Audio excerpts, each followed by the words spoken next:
Bonjour Monsieur Michel Boimy et bienvenue sur Ma Passion le Katanga Télévision. Oui, bonjour, messieurs les journalistes de Ma Passion Katanga TV. Oui, est-ce que vous pouvez vous présenter pour ceux qui vous découvrent pour la première fois, la toute première fois? Je m'appelle Michel Boimy. Je suis le leader révolutionnaire indépendantiste de Kivu. Voilà, en bref, c'est ce que je peux dire par rapport à ça. Oui, en tout cas, nos téléspectateurs nous ont demandé de vous consulter, de vous demander quelle est l'idéologie des indépendantistes kivusiens, d'une manière claire. Alors, d'une manière claire, comme vous le savez, les Kivu avons beaucoup souffert et ça ne date pas d'aujourd'hui. Nous avons eu ces problèmes depuis Mobutu parce que les gens peuvent penser qu'aujourd'hui, voilà, on est sorti, c'est parce qu'on s'attaque à Chilombo. Mais non, comme on sait, on a fait la même chose avec Joseph Kabila. Mais tout a commencé depuis Mobutu. Nous avons toujours été marginalisés, les Kivu. Nous avons toujours beaucoup souffert. Aujourd'hui, ça fait plus de 30 ans que nous sommes en guerre, plus de 30 ans de souffrance, plus de 30 ans de viols et de difficultés énormes. Nos ressources ont toujours été pillées. Nous avons tout Kivu, mais nous n'avons jamais bénéficié à rien. Et comme si cela ne suffisait pas, nous sommes toujours marginalisés, voire même être considérés comme des Congolais de seconde zone. Si nous vivons dans une république, une nation, moi je pense qu'une nation a ses principes. Je peux vous donner quelques exemples. Aujourd'hui, nous avons beaucoup de problèmes et que nous sommes en train de traverser les Kivu. Il y a ce qu'on appelle le phénomène M23. Il y a ce qu'on appelle ADF NALU et consorts. Il y en a plusieurs.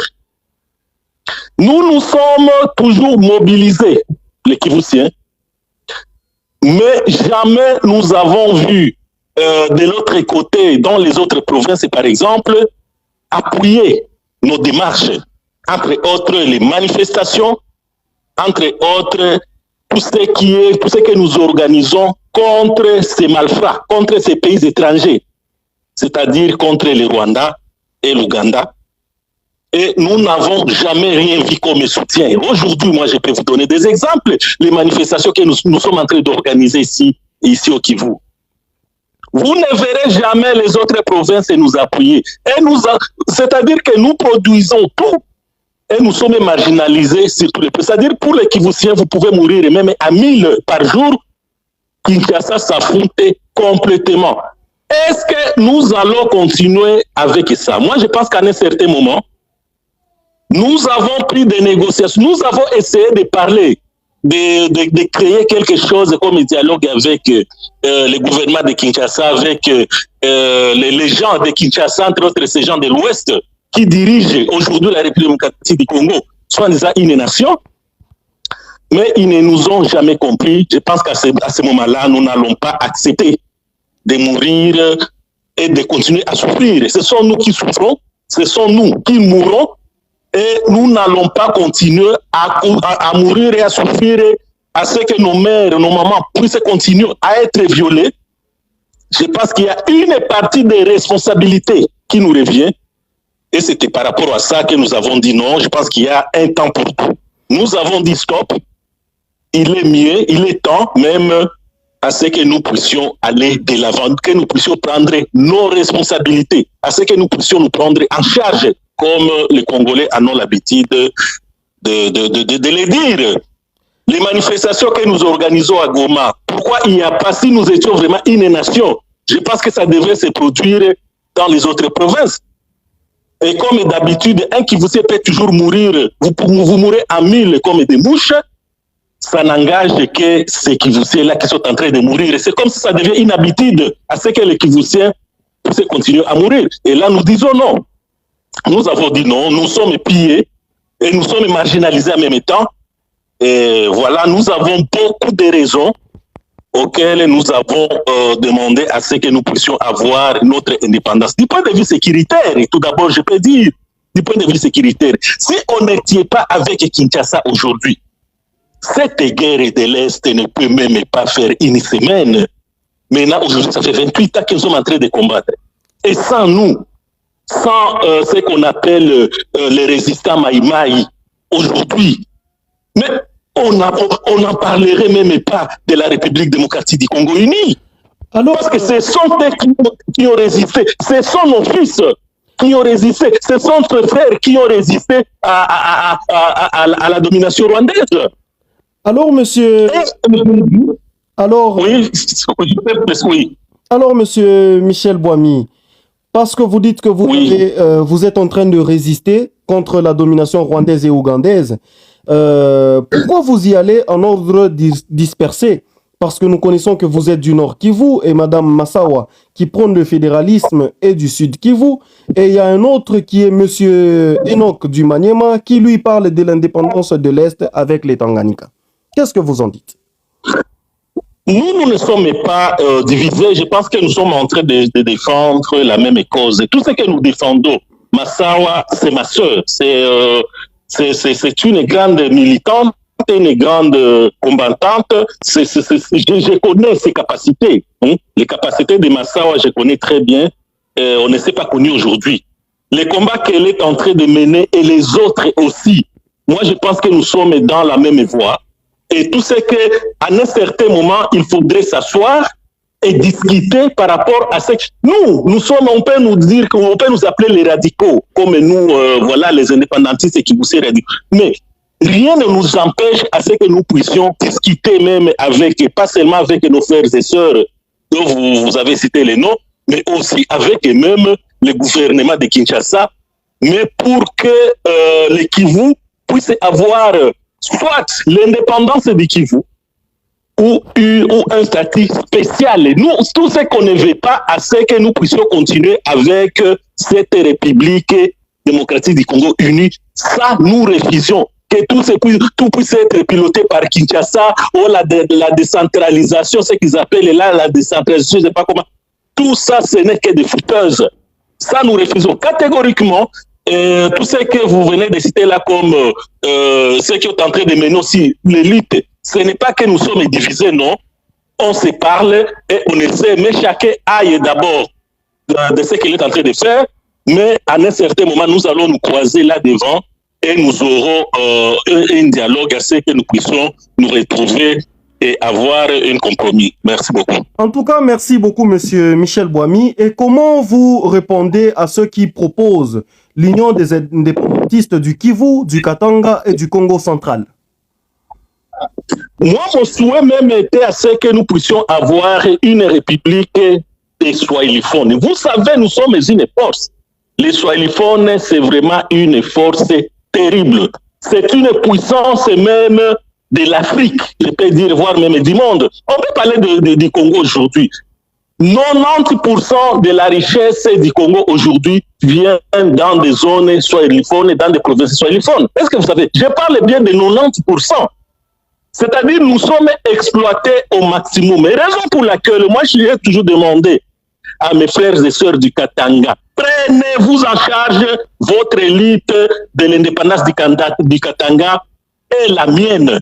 Vous menez une élite, je mène la même élite. À un certain moment, il faudrait s'asseoir et discuter par rapport à ça, parce que nous avons le même problème et nous constituons les mêmes solutions pour ces gens-là de l'Ouest. Nous sommes exploités par l'Ouest, nous sommes marginalisés parce que le Katanga est aussi marginalisé par ces mêmes gens. Et moi, par rapport aux provinces et par rapport aux Swahiliphones, j'aurais souhaité que ça puisse être une seule république. Mais si les Katanga demanderaient à ce que leur indépendance, parce qu'ils en avaient commencé depuis longtemps, il n'y a pas de souci. C'est leur droit. Moi, je pense qu'ils en ont droit et nous allons les aider aussi à ce qu'ils puissent retrouver leur république. Parce que nous n'allons pas continuer à être marginalisés, à être bouffés par Kinshasa. Pas seulement vous bouffez les gens et vous continuez à les humilier, à les dénigrer, et ça, je trouve ça méchant et ridicule, tout simplement de la part de Kinshasa. Merci beaucoup. Et donc, vous avez beaucoup plus parlé du Katanga et vous n'avez pas parlé du Congo central. Que direz-vous de collaborer avec les indépendantistes du Congo central? J'ai beaucoup de contacts aussi avec les indépendantistes du Congo central. On en discutait beaucoup. Il y a beaucoup de travail qui ont été déjà faits. Hein. On se consulte, on organise des réunions. Moi, je peux vous dire qu'il y a même 20 minutes ici, j'étais dans une grande réunion avec les leaders de Congo central, les leaders indépendantistes du Congo central. Et donc, on en discute, on essaie d'organiser ce que nous pouvons organiser. Et bien, s'il faut les aider, on peut voir comment on peut le faire. Ben, nous sommes là pour aider les opprimés, dont nous sommes nous-mêmes victimes. Donc, raison pour laquelle, à un certain moment, il faudrait coaliser ses forces pour essayer de nous défendre tout simplement. Tant que Kinshasa ne change pas ses tactiques, tant que Kinshasa ne change pas ses comportements, nous n'allons pas baisser nos culottes pour Kinshasa. Ça, je suis sûr, et ça, je le jure devant Dieu et devant mes ancêtres.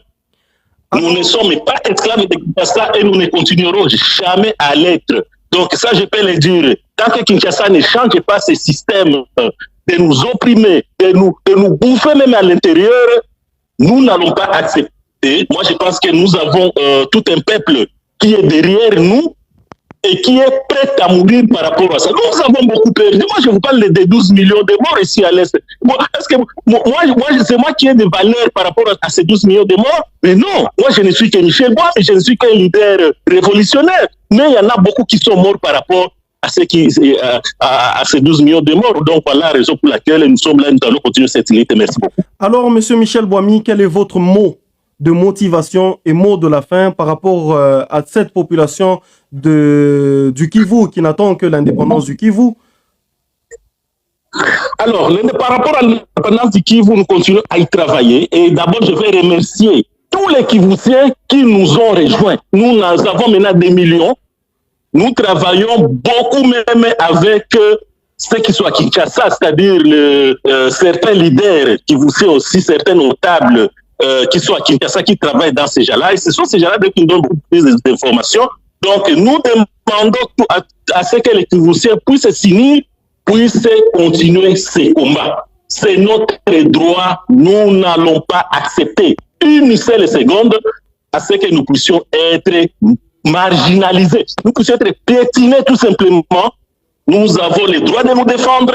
Nous demandons l'union de tous les Kivusiens à ce que nous puissions mettre fin à ces systèmes, à ces pillages, à ce que nous puissions toujours être marginalisés, de nous considérer comme des citoyens de seconde zone. Nous sommes autochtones et Kivusiens. Nous, tous ceux qui se trouvent, tous ces problèmes de M23, nous avons toujours combattu les M23 depuis leurs racines, c'est-à-dire depuis les RCD Goma. L'indépendance que nous demandons aujourd'hui, c'est l'indépendance des autochtones Kivusiens. Donc ne mélangez pas, ne faites pas la confusion avec les M23. Si le M23 est là, c'est l'indépendance, c'est l'autonomie, je ne sais pas, c'est la balkanisation des Rwandais. Mais nous sommes autochtones du Kivu. Nous sommes 100% Kivusiens. Si nous menons ce combat, c'est pour nous et non pas pour les M23 ou pour les Rwandais. Nous ne travaillons pas avec les Rwandais. Ceux qui travaillent avec les Rwandais, ce sont ces gens-là qui se trouvent à Kinshasa. Entre autres, Félix, et avec tous ces accords qu'il a signés avec les Rwandais, avec tout ce qu'il est en train de faire, les jeux qu'il est en train de faire, Joseph Kabila et consorts, mais nous avons toujours demandé l'indépendance de l'Est. Donc, nous continuons à demander cette indépendance et nous continuons toujours à demander à ce que les Kivusiens, ceux qui ne nous sont pas encore rejoints, puissent nous rejoindre et pour que nous puissions continuer cette élite. Mais je demande vraiment merci beaucoup à tous ceux qui sont là et tous ceux qui nous aident encore une fois de plus à ce que nous puissions faire sortir notre peuple de l'esclavage de Kinshasa. Merci beaucoup. En tout cas, merci beaucoup, M. Michel Boimi, le leader de l'indépendance de l'Est, pour avoir répondu à l'invitation de Ma Passion, le Katanga Télévision. Merci beaucoup.